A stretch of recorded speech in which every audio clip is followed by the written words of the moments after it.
Day 3 of my trip to Ghana during the year of return did not end up quite like we expected. The day began in Cape Coast with a great idea to take a canoe ride from the Cape Coast slave dungeon to the Elmina slave dungeon just a few miles away.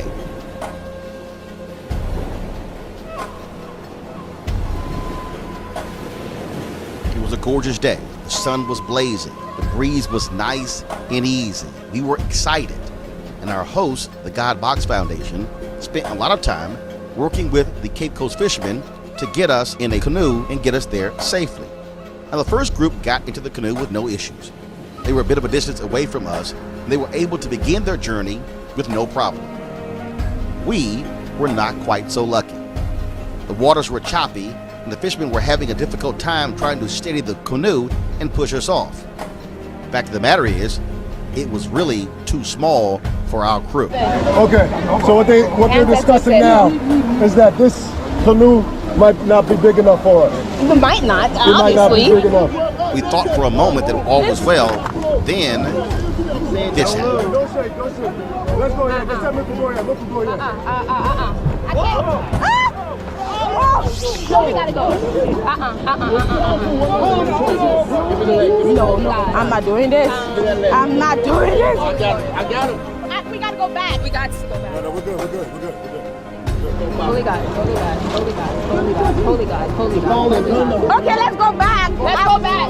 Let's go back. Let's go back. Can we go back? Can we go back? Holy God, holy God. Can we go back?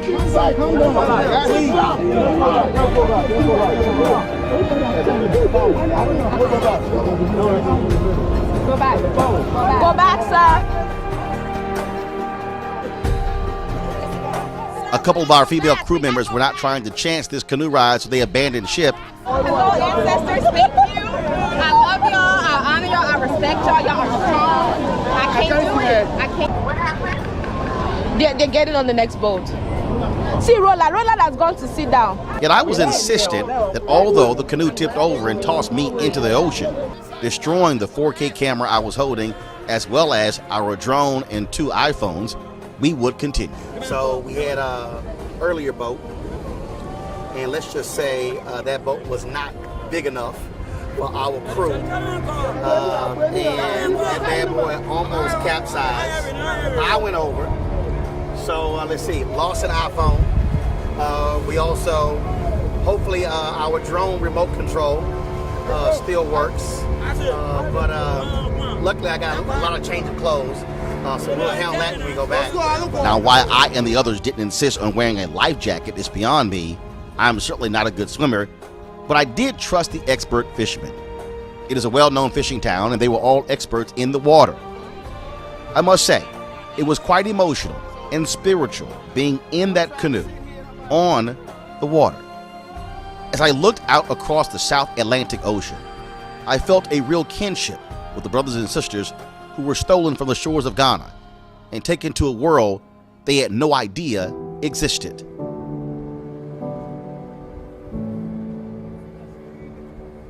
Being on that ocean was peaceful, serene, but also sad, for many of our people chose to end their lives by jumping into the ocean rather than suffer the cruel fate of being enslaved in Brazil, Haiti, or even the United States.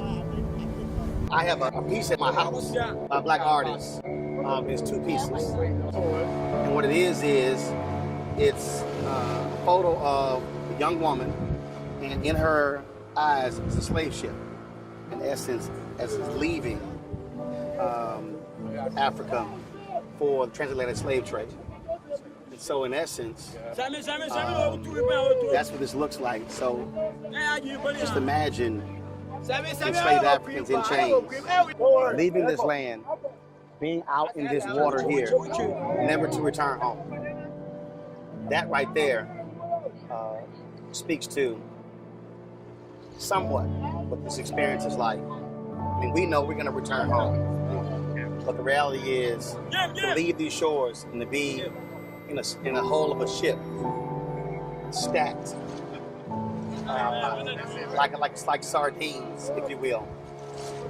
That's how enslaved Africans left. And it's something that none of us should ever forget. Because no other group of people actually experienced anything like that. They weren't dressed like us. They had chains. They were naked. They were branded. So we must understand the reality of how heinous the Portuguese, the Dutch, the Brits, the Americans, everyone participated in the slave trade.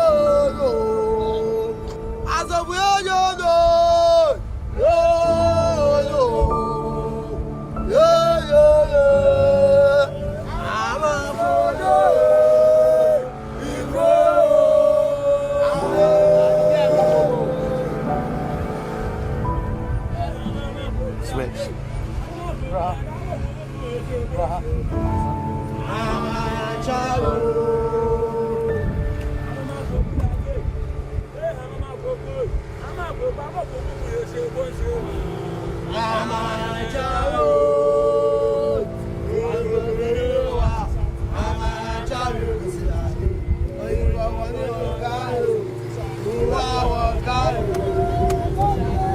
Sure.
All right, folks.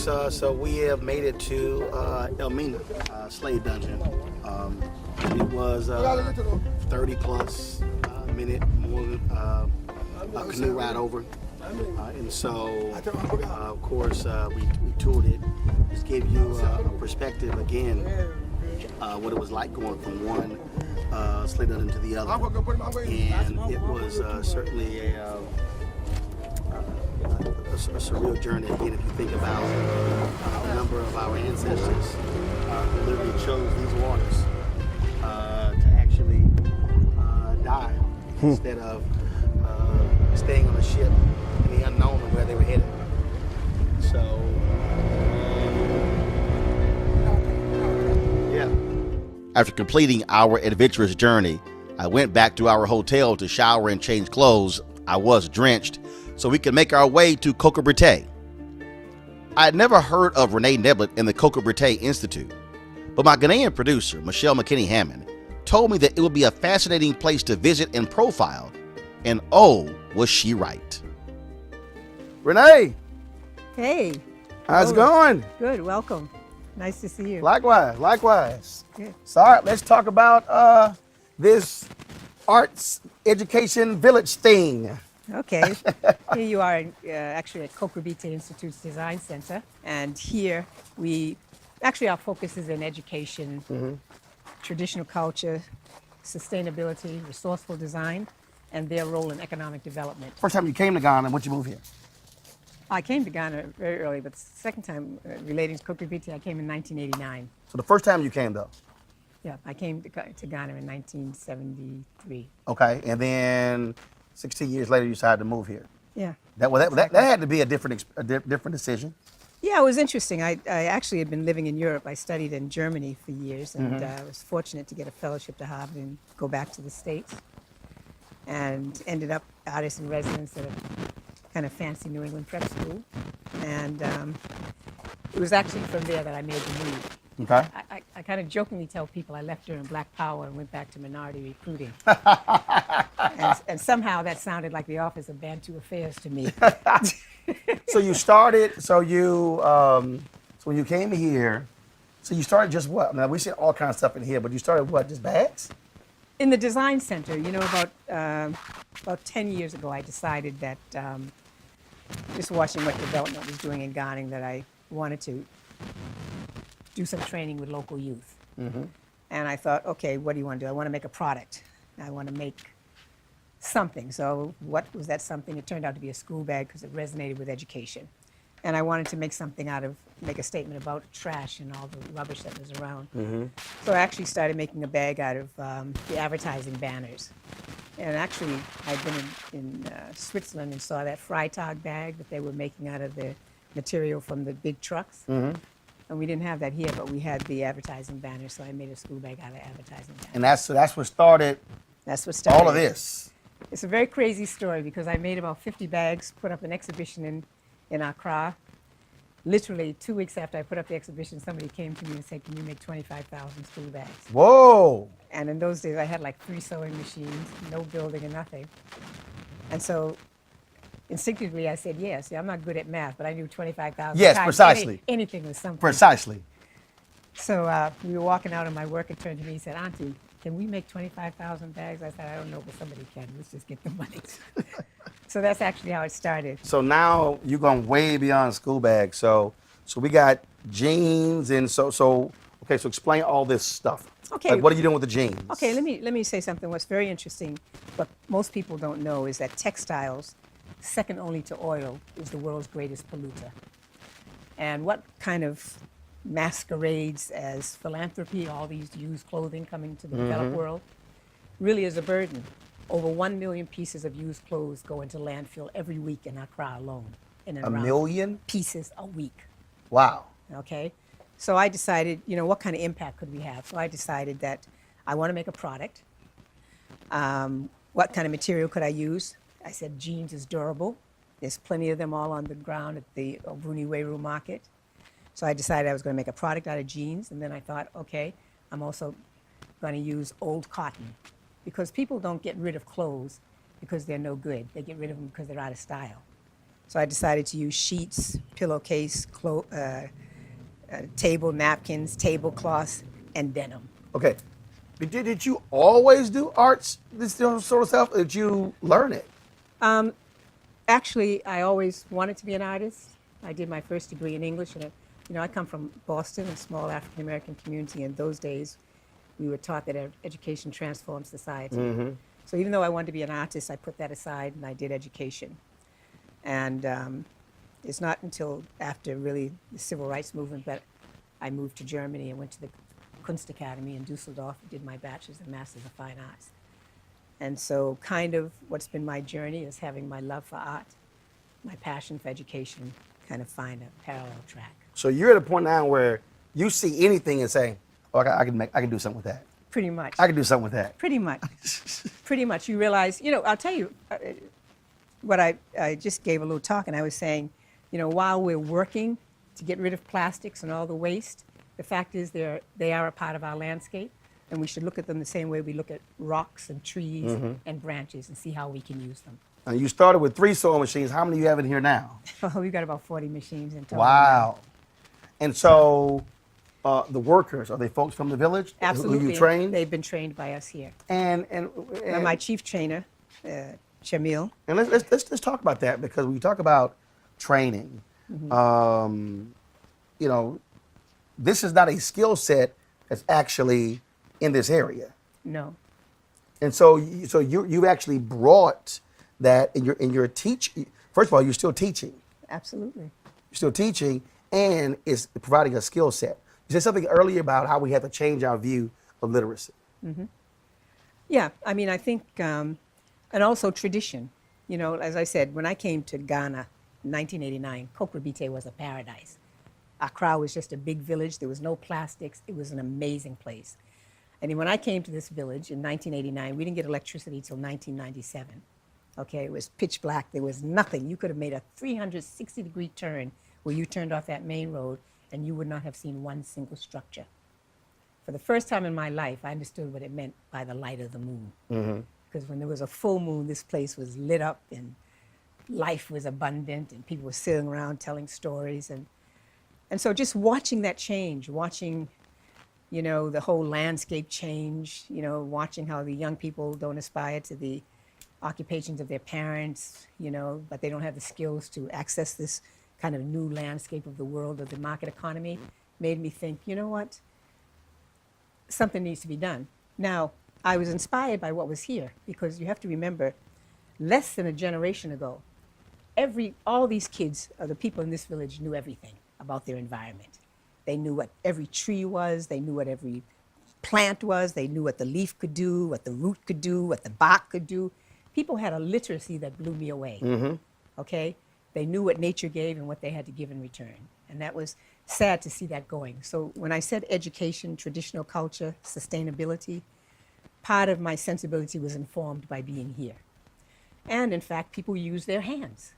Okay, so teaching sewing, all people, there's a sewing machine on every corner. What is missing, though, is that world of quality, of resourceful design, of understanding how to interface, to understand that tradition evolves. You don't have to keep doing the same thing over and over and over again. You have a skill. That skill can be appropriated in a new context. And apply it to some of the different areas. Thank you. I mean, it's interesting. You were just talking about sewing, and we were at Cape Coast, and we were getting some drone shots. And there was a young man who and he was dealing with the netting, the fish netting. Yeah. In essence, he was actually sewing. He was stitching and tying it all together. And I was just sitting there watching him as he was doing it. It's exactly what it is. Exactly. Now, a person wouldn't think, okay, how can I go from, stitching fish netting to making some designs with denim? Exactly. But it's still the same thing applies. Exactly. And I think that's kind of, getting away from a kind of colonial chalk and talk education that had people stuck in one place doing the same thing over and over, to begin to look inward, to look at the resources that exist here. I mean, Ghana is a landscape of endless opportunity and possibilities, okay?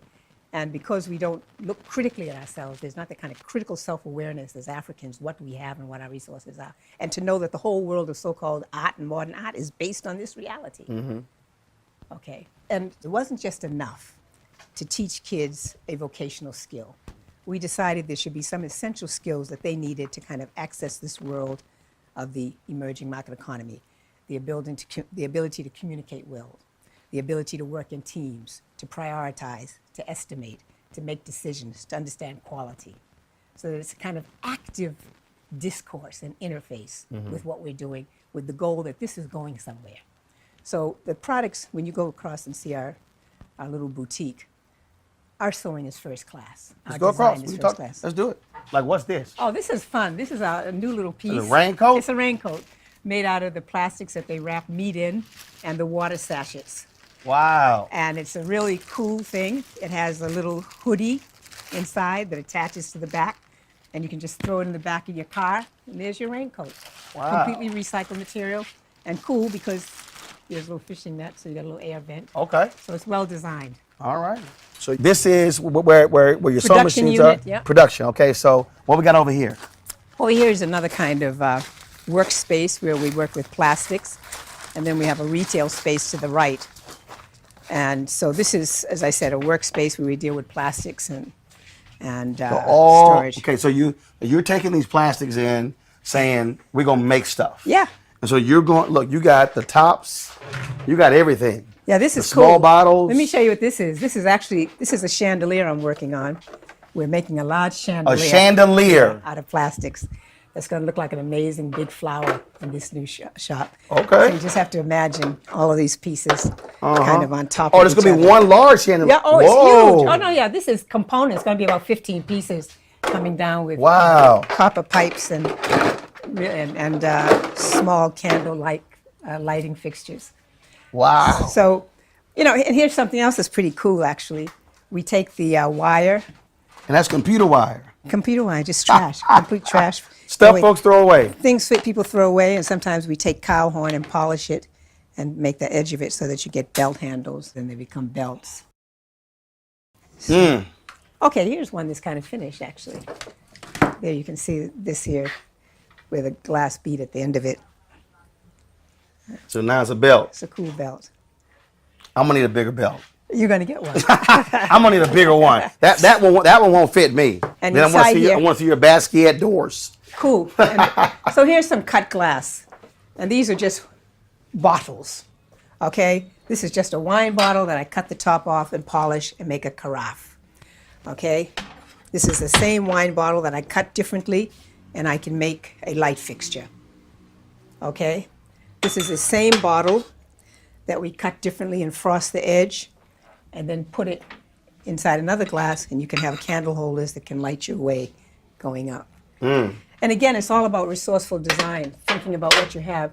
And here's the same bottle that we just put inside a local kiln that they do the beads in, and let it kind of, what do you say, it melts, you know, you slump it. You know, glass will take the form of anything you slump it over. And then here's one that we don't make a vase out of, but we polish the edge of it and make a carafe. Wow. Okay.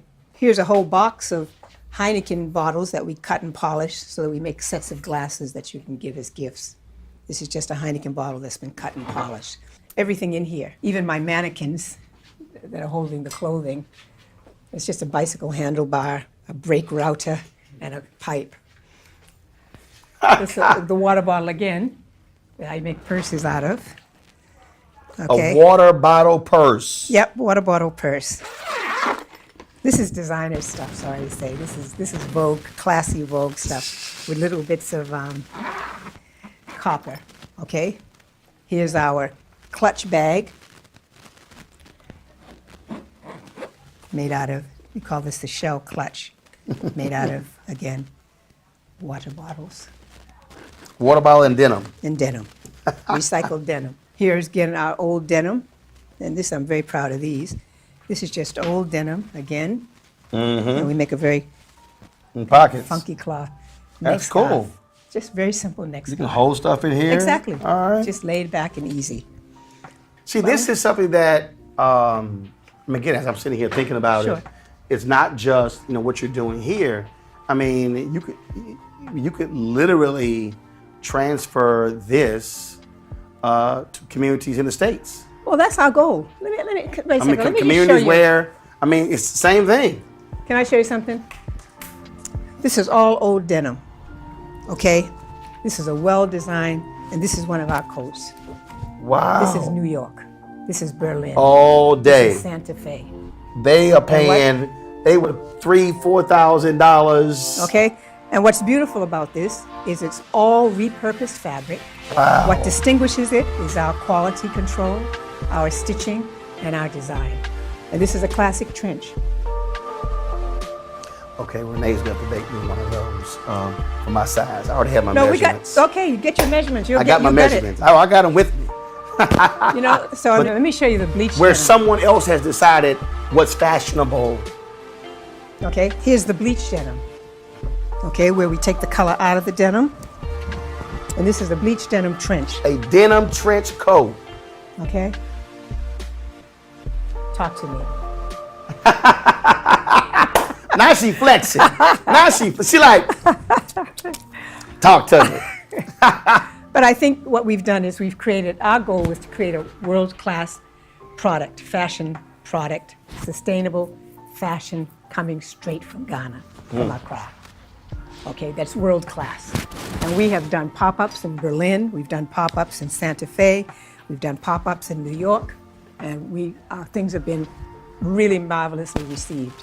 And what's nice about every piece we have, to let you know you're in Ghana, is there's a little piece of kente.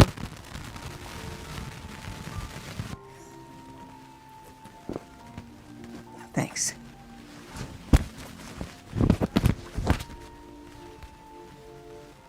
Okay. This coat can go anywhere. Yep, you got that right. You needed that, didn't you? Oh, yeah. A Heineken beer bottle, but it was water.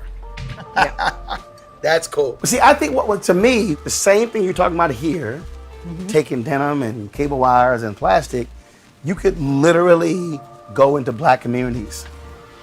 We'd love to do In it. Chicago, Yeah, in Houston, yeah. all across America, and take these Because look, we know that black kids, look, we're the trendsetters. Exactly. I mean, they're doing stuff with redesigning sneakers and stuff along those lines. That's exactly what that is. Exactly. And I bet you drive people crazy when you're like, oh, I can make something out of that. I can make something out of that.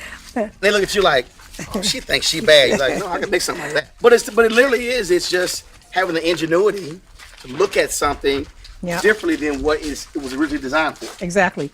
You know, here's nice because this is what we get the old jeans. I think I showed you the old jeans. And what we do is we completely take them apart. Some people buy jeans and they restitch them. We take them apart. We take them apart for their buttons, which we make our buttonholes out of. Oh, okay. That's one of our features of our fabrics. All right. We take off all the pockets. We take off the waistline. Right. We take this waistline off, and when I show you inside, we open it up and use it as strips, and we tie-dye it, and it looks like kente.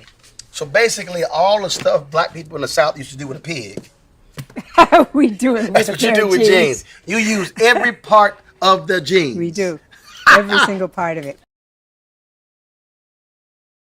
Here's where we collect old materials. So here's our kind of carpentry space. As I said, we go around and collect old pieces of wood, anything, and it becomes basis for furniture. Now, have you ever been stumped where you went, what in the hell am I going to do with this? Yep, and yes. But you know what? Then you figure it out. Well, what we've done, I actually built this institute so that we can bring together a community of people with ideas. So we can all put our heads together and imagine what's possible with what we have and what's around us.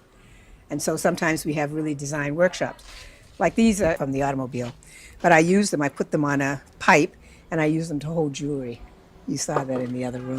Had a whole bunch of them there. So here's some of the bicycle handle. Here's the bicycle racks, and sometimes I use those so they kind of look like heads. You'll see them over there on the side. So we have welding facility here, woodworking. You know, they have these big old pots that you get in the cooking pots. I use these to make stews. It's just been a high gloss paint, but it's nothing but an old aluminum pot. And here's the glasses again. If you look at the back here, I've got gobs and gobs of glasses. And so I keep that's all your future products. Exactly. All that trash is going to come to life. All that trash, you will get paid from that trash and not through just the nickel recycling. Exactly. So you look at the bicycle rims, because when you go upstairs, you're going to see some chairs I made out of those. Out of bicycle rims? Yeah. You'll see the chairs upstairs. How many levels is this? It's actually 2.5. There's a mezzanine, so it's 2.5 levels. So downstairs we have our production unit. Right. This is our showroom. Okay. And we also have our computer lab in here on the mezzanine. And there's also a full apartment at the end of this building where Now, my before production you were talking about these lights? Yeah, all of our outdoor lights are made with whiskey bottles and pieces of flat iron. Wow. All right, so we got this big open space here. Yeah. So what you got? What's going on in here? Okay, well, one cool thing that I can show you right away is our bicycle rim chair. So this is the bicycle rim chair. Yep. That's the bicycle rim chair, and it's really comfortable. It is. And it's very sturdy. Looks good.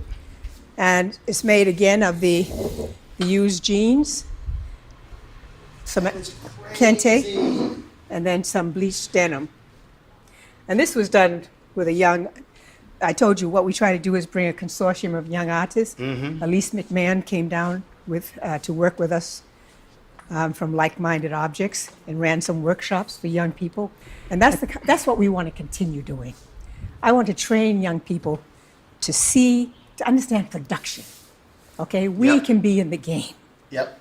We can be in the game. Because people, this is stuff. I mean, seriously, this is stuff that people buy. Yeah, Jamil, let me take this down. I want to show them our rugs made out of denim. Rugs made out of denim? Let me show you.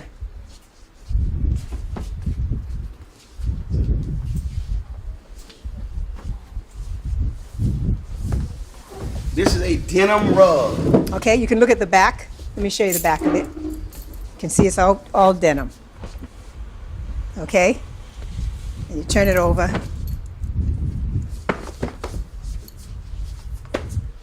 That's the African.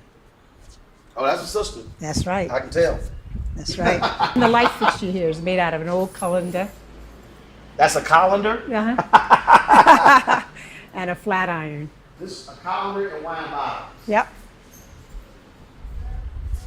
Wine and beer bottles mixed up. See, if somebody hired you to do interior decorating for their house, We'll kill it. you would totally destroy it. Totally destroy it. First of all, let me tell you something. My man Mario Van Peebles is a huge environmental dude. I mean, his whole house.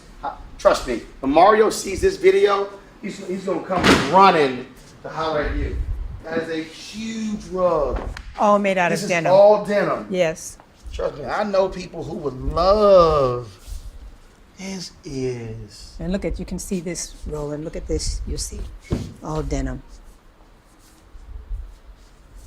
What used to be jeans Used to be jeans. is now a huge rug. rug. And a substantial one. It's a really well put Oh, together it rug. is. Real quick out, but you have to see this because here's the water bottles. This is what you're talking about, Yeah. the stained glass. Exactly. So if that sun, If the lights were out, let me see if you can get a sense of it. Wait a minute. It really is pretty remarkable the way it looks. this was what? Washing machine tumbler. See, here's the problem. There's nothing. So let me tell you how crazy this is. Okay, it's so much stuff around here. I'm tempted to say, okay, Renee, what you make this water thing out of? Everything around here is made out of something. And up here, what I'm really proud of here is our mezzanine, which is Wi-Fi. So this is for like-minded people. Anybody who has ideas, anybody who's interested in sustainability, in design, in education, is invited to have a hotspot here. Gotcha. So that we can build a community and make an impact. Let's go across the street to the Institute. And our sofa's all jeans. The sofa, The entire sofa is made out of used jeans. the whole sofa. The entire sofa. The inside stuff, what's that? It's made out of the local, what they used to make mattresses out of. The you know that kind of white cottony stuff that they used to, in the village used for mattresses? That's what we used. It's local material. Nuts. I mean, it's literally looking at anything Yep. and going, what could that be? It is kind of crazy, but it's a lot of fun too. When I first came here, when I tell you Ghana is amazing, this plant, when I first came here, I used to watch people take the fiber from this sisal plant. They used to take it from this plant and dry it and twist it into twine. This is where twine comes from. Oh. Okay, that's the sisal plant. And used to, literally, when I first came here, people would take this. That's that white. You know, they use it too for POP. Okay, they dry this. And it grows like a weed. I mean, there's industries in every corner waiting to happen here. I was inspired by two people, W.E.B. Du Bois, and I was inspired by Booker T. Washington. And why that's so crazy is because they were seen as being at opposite ends of the spectrum. But as an artist, what I've learned is that perspective is really just point of view. And they both had a point of view, and from that point of view, they were right. Okay? Right. Industrial education was important so you could get on your feet, and having a education of the humanities and the classics was also important. Right. And at the end, they would have ended up in the same space. But I'm saying that to tell you that all of our buildings are constructed of compressed earth bricks made of laterite. I did not build with cement. Okay? The local laterite, those forts and castles were built out of laterite, and they've lived for hundreds of years. All of my buildings, I produced my own bricks. Every brick that built these buildings here, we produced on site. Wow. So all of our buildings, if you notice, have overhanging eaves, Right. rock and stone foundations, and earth bricks. So our buildings are cool, and they're protected by the overhanging eaves. These structures, again, made out of earth, are over 25 years old. You know, what's interesting is I worked with a young Ghanaian architect, Alero Olympio, and she was the first I person. see the color you put in down, the specs. Yeah, and these were broken tiles. So this was a lot of used materials. All those were broken tiles that I collected and used. And Alero Olympio was the first person who said, okay, you want to build an education institution, but what do you really want to do? What do you want to happen here? And I said, I want to have a place that celebrates African intelligence. I want to do as much as I can to appropriate traditional African thinking into a modern context. I want to create a place where students can live in community. And she said to me, okay, we're going to build this campus in a series of courtyards like the Ashantis, where when you come out of your room in the morning, you have to greet your neighbor. You're going to live in a courtyard. So folks can stay here. Yes, there's rooms. I can house up to 40 students. Wow. At Okay. Pt.3. So we run short-term learning programs here. Okay. And this is the Office for the Educational Programs. And these are all housing and dorm units around here. And so the campus is built in a series of 3 courtyards. This is the first one, which is administration and faculty. 40 students. Yeah, we have housing. You know, it's dorm-like, and then double occupancy. Some rooms take 6 students. Some rooms, the lofts, all the rooms have lofts. You can see there's 3 rooms up here. And then we have we have a local basketball court. Right. We let the kids from the village come in and use the basketball court. I'm gonna give you a treat you haven't had in years. Break that open. There's some fresh peanuts for you. You ain't lying, because I don't eat peanuts. You don't eat peanuts? It's crazy. I am not a nut person. All right, then don't eat them. But No, I'm just but- going to show it to you. That's a nice I am not fresh a nut nut. person, but But you have to admit that's pretty cool. that is cool. George Washington Carver. George Washington Carver. He's alive and well in Ghana. Alive and well in Ghana in 2019. Here you go. So y'all, now you planted that. Yeah. So what? Okay, so We have organic gardens, okay, I don't eat nuts, but I'm gonna go ahead and eat this peanut in Ghana. nice and fresh. They're real fresh. It's ain't processed. Nothing. So you got tomatoes, Yeah. lettuce. I yeah. see basil, Yeah. onions. Yeah. Carrots, aubergine, squash. It's coming to an end now That's because a the peanut? rainy season. But it's not roasted. You ain't lying. They ain't how peanut normally tastes. It's a See, the rest. but what you just said something. You just said 3 critical words. Time to think. Time to think. And I think that I do believe that the people don't understand why that matters. I used to, I did something when I was a kid. I would, which I still do today. So I would lay in my bed, I would lay on the floor. I would take a baseball, softball, take a basketball, football. I would literally just toss it in the air. And I would think about problems. And then think about the solution to the problems. So when the thing actually happened, I've already processed it, and so my decision making is that quick. And I kept, like I said earlier, I said this thing with think. It is I'm driven by that because I just really believe that the ability to just sit still and think through things and process things allows you sort of see. I don't know if you ever saw the movie In Search of Bobby Fischer. Yes. These scenes, I talk about in my speeches all the time, was when he said, see the board, then when he knocks all the chips on the floor, he said, now make the moves. We're trying to get him to see the moves with no pieces there. You know, can I say something? You know, I'm so glad you picked up on that in terms of time to think. If I can just bear with this little narrative. Go ahead. You know, life was very strange. When I got to Europe and I was a student, when I got my first teaching position, I shared an art studio. I was teaching at the international school with an Englishman who was a landscape painter, all tweeted down and very proper.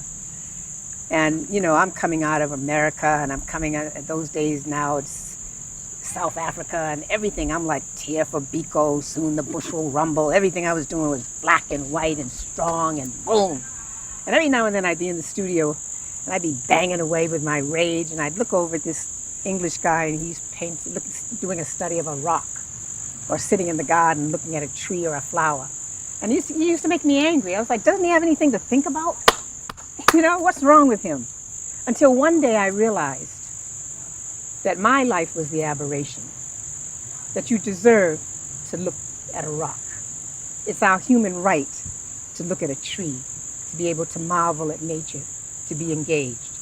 And I think when I went back to America, after being away so long, and leaving during Black Power and going back to minority recruiting and affirmative action, when I first heard that, I'm not lying, it sounded like the Office of Bantu Affairs. At that moment, I couldn't articulate it. But when I had a chance to sit and think, I thought to myself, wow, that's what happened to a legitimate struggle for equal access under the law. They actually managed to institutionalize our second-class citizenship. Okay?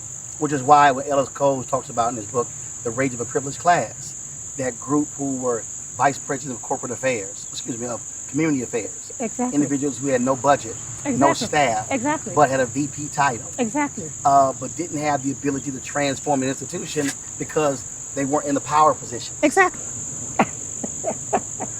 Let's just go. And that's the thing. That's when you know that, look, I don't need that notion of what's education. Exactly. There's a whole other thing over here. Exactly. And that's really what this thing you created. I mean, this is crazy. Thank you, Joe. No, it is. It's crazy. Again, trust. I'm telling you, my sister, I already know she's going to be asking for a ticket to come here. And how long do the students come here? How long? We run programs from 2 weeks to a semester long. You know, I want to say, Oh, and Lord. this is ours. Zena, We should use it and brainstorm and think about how to make it as relevant for ourselves and others as we can. That's what it's all about. And I mean that. That's what it's about. You know, creating a place where we can come and celebrate.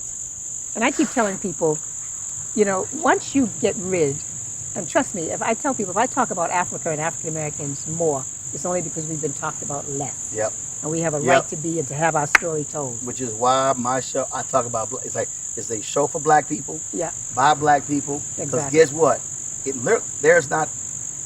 I had the only daily Sunday show talking to African Americans for 4 years. Right. The only daily morning show talking to African Americans for 4 years. Got canceled in 2017. There's no other daily news show, 5 days a week. We live stream 7 days a week.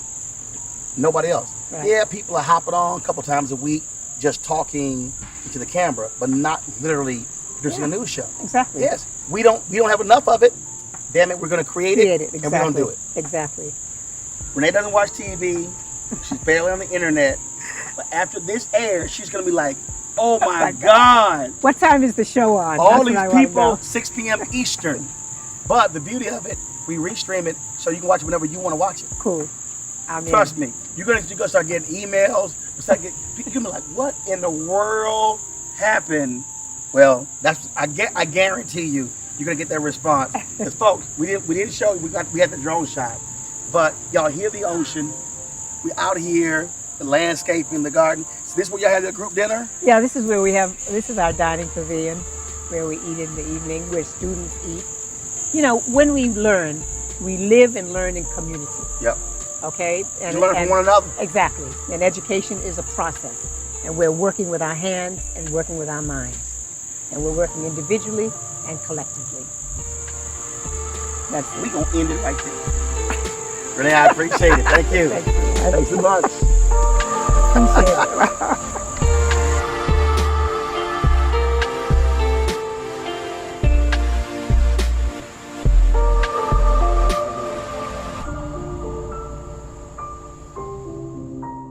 On our way, one of our producers, Amma Aberbracey, insisted we make a pit stop in Mankesim. Mankesim is located about 46 miles from the capital of Accra. So I told you, I don't like vertical. Yes, sir. Mankesim is famous for its bread, especially their large bread rolls. They're mostly sold by the street vendors who come right to your vehicle, so you don't have to get out. This is bread. Often you can get them warm, fresh out of the oven, even at night. And that's what we did. So what is this? We just stopped for this. Okay, what's up with this bread? What is it called? Okay, so this is Mankesim, which means a big town, and they're famous in Ghana for bread like this, and it's sweet bread, and it's just.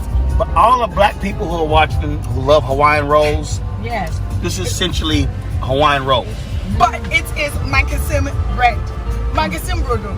Okay. So, you know, this is Africa, so we're first. So y'all, so what happened is, so they like, they said we got to stop. We got to stop in this town. That's right, the Hawaiian They said for some bread and apple. I said we're going to the grocery store. Like, no, side of the road. Yes, yes. Oh, and then we bought what we call pear, but it's avocado as well. So it goes very well with it. Do you want to try? And it's very, very sweet. Do you want to try? Good. You're I'm good. You're The avocado is not American avocado. But then, again, when you stop at the grocery store, pull over the side of the road. Y'all see all this? Literally selling products and everything right here out the window.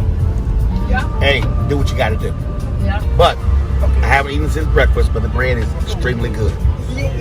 Okay, we got to go. We got another hour to get back to the crib. Deuces. The bread certainly made for a great late night snack as we headed to sleep.